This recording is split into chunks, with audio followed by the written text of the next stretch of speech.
Hello everyone. As you remember in the previous video, when we go here and try to search for diet Pepsi and click on search, we don't get any result here. But when I try to search for Pepsi, I have got the price and the category. And this because the diet Pepsi has a space. So how can we resolve this problem? It is very simple. Just go to the code, and as you can see here, we send a variable called name to the HTTP protocol and to our API using the edit text, which is called search et.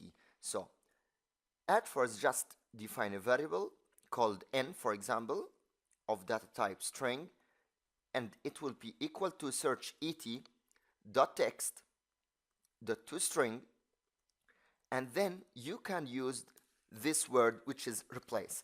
Replace will replace any character inside your code or inside your edit text to another one. So I'm going to replace the space with this simple %20, which means space in the HTTP protocol.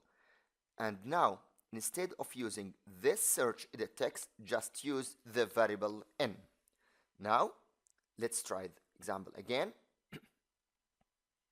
Click on OK. Okay, now let's try again. Now with diet Pepsi and click on search, and as you can see here, we have got the output with the price and the category. So in this video we have talked about how can we send a value with a space, and inshallah the next video we are going to talk about how can we send the value with more secure. So see you in the next week.